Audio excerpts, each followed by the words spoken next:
This is definitely not the first time that I've told the story that I'm about to tell, nor will it be the last. But it feels right. And it's about a group of people standing around having a debate about what really happened at Sinai. What was revealed at Mount Sinai? We read this incredible description of the voice of God coming down. And so there's a group of people, and the first said, well, of course, the whole Torah, every single letter, every single word of the Torah as we have it today, that's what was received at Sinai. And the next person says, no, just the 10 Commandments, because that's in the Parsha, just those 10, the Aseret HaDibrot, that's what was received at Sinai.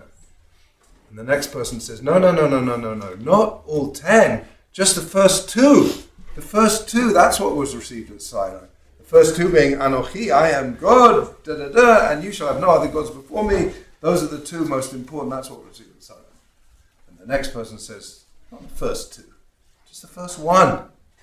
Anochi, that was like the most profound thing that happens, is God reveals God's self as Anochi. That's what was real at Sinai. And then the next person says, well, yeah, so not the whole phrase, just the word Anochi, just that word Anochi. That's what was real at Mount Sinai. And standing at the back of the crowd is someone who's been listening intently to this whole conversation, and they step forward and say, not even the word Anochi, but just the first letter of the first word of Anochi, the letter Aleph. That's all that was revealed at Sinai. Someone said, but the letter Aleph? I mean, the letter Aleph is a silent letter. I mean, how could that be revealed? Just that silence? That's what was revealed? And the person said, the letter Aleph is almost silent, but it's that breath that we take before a real conversation can happen. And so that's what was real at Sinai, that breath, that pausing, that moment in which anything was possible. And everything else that followed, of course, is commentary. The Aleph, the intimacy of possibility. And this idea is kind of extended to talk about what is that Anochi? What is that I? What is that I? What is that Aleph? What is that possibility? And the Torah, after the 10 Commandments, it says, Kol ha'am ro'im et ha'kolot. All of the people saw voices. All the people saw what is normally heard. How do we see what is normally heard? And some people would say it was a synesthetic event, or maybe they were on psilocybin, I don't know, but there was a way in which the sensory world changed completely. Synesthesia is where we see what would normally be heard and we hear what would normally be seen, and there's something that some people say it's a heightened form of spirituality in those moments. So there's something going on that is very powerful, but I love the commentary by the Sfat Emet, Yehuda Leib, Alter of Ger, who says of that phrase, V'chol ha'am ro'im et ha'kolot, all the people saw the voices. He says, when God reveals God's self as Anochi Hashem Elohecha, he says, B'lshon yachid, it's in the singular form, She'ra'u b'nai Yisrael kol echad et ha'shoresh chayito v'ra'u ein ba'in chelek nishmat Hashem mima'al sheyesh b'chol echad. So what he's saying is that every single individual in that moment saw the root of their own life force.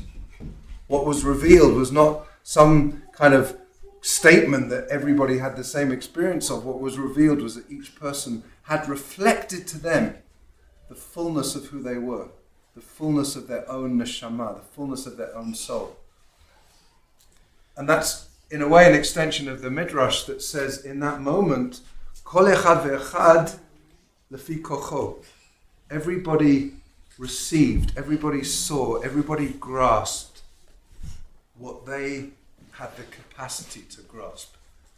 So the children might have perceived one thing, one group might have perceived another thing, one group might have perceived another thing. And there's something really powerful about this conjunction of the particular and the universal. On the one hand, it's an experience of the whole people being together, and we say, Am echad, lev echad, one people with one heart in that moment receiving.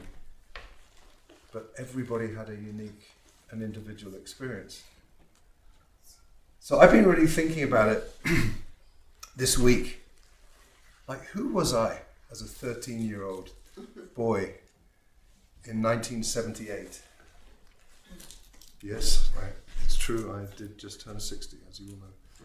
But like, I see these pictures that I have here of my bar mitzvah, this boy with his grandparents, a boy with all four of my grandparents from my bar mitzvah. I see myself with my mother's parents, I see myself with my father's parents, I see myself with my parents, my sister, my aunts and uncles, a lot of whom are not here, and I'm thinking, like, what was that 47 years ago? What was I experiencing? If I have the unbelievable, mysterious honor of having a bar mitzvah that was on Parshat Yitro, as a 13-year-old boy, what was I experiencing? And then I've been thinking about all of the bar and bat mitzvahs that I've had the honor of officiating over 20 years. I've lost, it must be hundreds at this point, hundreds, and each person brings their own individual self to it. There's no two B'nai Mitzvah that have ever been the same. There's no two D'var Torahs, D'var Torah that the B'nai Mitzvah kids have given that have ever been the same. And there's something really, really powerful about that. And I hope that a lot of the kids who've had their bar and bat mitzvahs at Bonai Shalom have more that I remember so little about my bar mitzvah. I remember almost nothing about the service. I remember the party. I remember the beginning of my social awkwardness. I remember the feeling of being surrounded by a lot of people who loved me and cared about me and wanted to honor me. And so it's just really extraordinary, like in the context of this parsha, which is all about everybody seeing the root of their life force, everybody seeing their own soul. Like, what do we do with that? What do we do with that? I'm personally feeling extremely disturbed about the state of the world, but not everybody is. Everybody has a different experience. Some of the things that I perceive as being absolutely awful and terrifying and frightening and can't see a way forward, other people are seeing as possibility for something else to happen. And so in the same way that B'nai Yisrael, when they were standing at Sinai, everybody was receiving something different. We as a culture are receiving something different. I don't know how to relate to the narrative experience of someone who's having a very different experience of me, as I am. But it seems to be a really important call for the moment. Everybody has a different way of perceiving. Everyone has a different experience. Everyone has something different that is revealed to them. And the Sinai moment, as defined by hundreds, thousands of years of commentary on it, is absolutely crucial to our formation as a people. And as my friend Josh said last night, reminding us of a very important question that Rabbi David Hartman asked, which was like, how are we as Jews going to be defined, by Auschwitz or by Sinai, right? And it's like, I don't want to be defined by Auschwitz. I want to be defined by Sinai, but I don't fully know what that means. It means that I have my experience of Sinai, and it means that you all have your experience of Sinai. And it doesn't mean that we're off the hook in any way. Sinai calls us. It calls us to show up. It calls us to be part of a covenantal experience. It calls us to be part of a brit. It calls us to be present. It calls us to be part of a wider community. It calls us to show up. Rabbi Abraham Joshua Heschel says in the very powerful book, God in Search of Man, he says, the thunder and lightning at Sinai may have been merely an impression, but to have suddenly been endowed with the power of seeing the whole world struck with an overwhelming awe of God was a new sort of perception. At that moment, the people of Israel not only were able to entertain a feeling, but also to share in an awe that overtook the world. Only in moments when we are able to share in the spirit of awe that fills the world are we able to understand what happened to Israel at Sinai. Thus the world of God entered the world of man, not an ought to, an idea suspended between being and non-being, a shadow of the will, a concession of the mind, but a perpetual event, a demand of God more real than a mountain, more powerful than all thunders.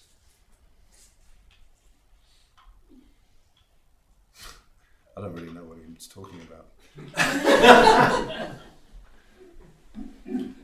But there's just something that's so transcendent about that moment that continues to reverberate through time and space.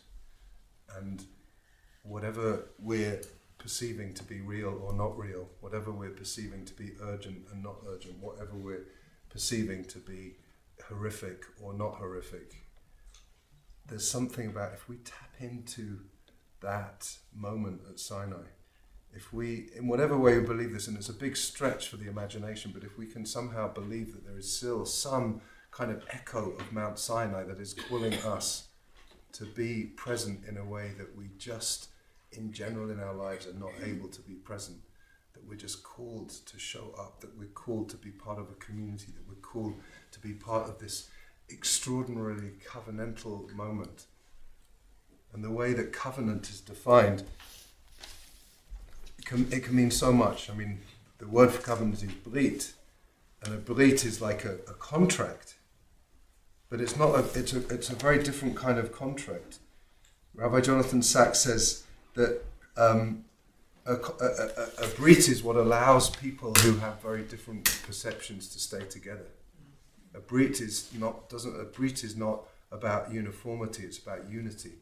A brit is about saying we as a collective all have different experience and different ideas and different opinions of the world, but we can't let each other off the hook. We can argue, we can disagree, we can strongly fight about certain things, but if we're part of a Brit, we're making a commitment to stay in it, to stay with it, to be part of it, and to see ourselves reflected in each other.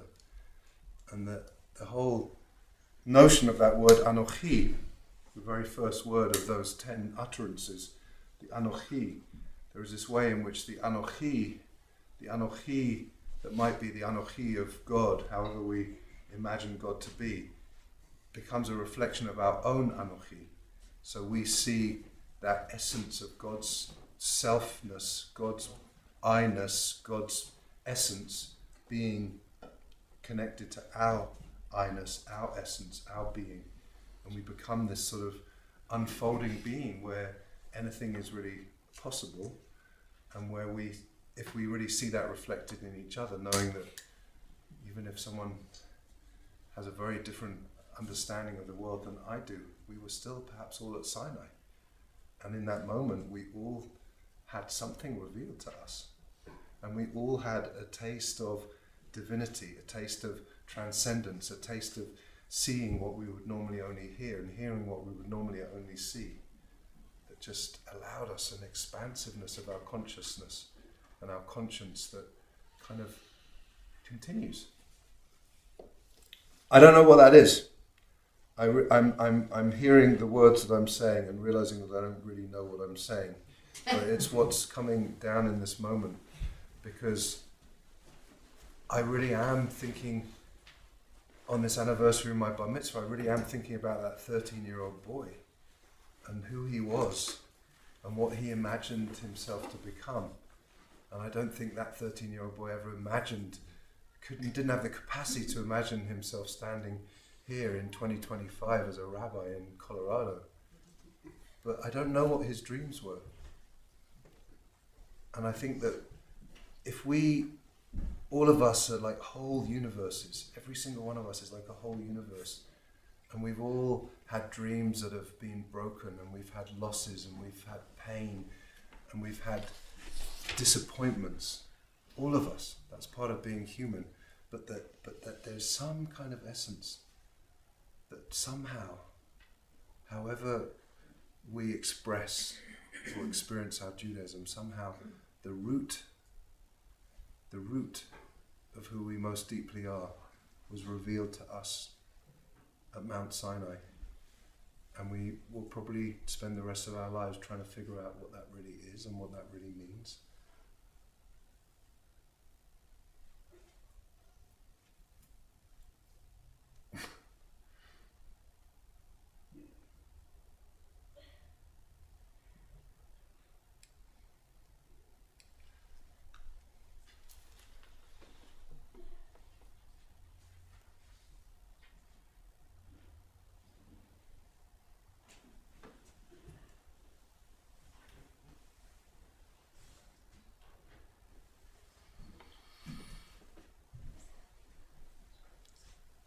And the power of being in it together, whatever the it is, whatever the I is, whatever the you is, that we're all in it together.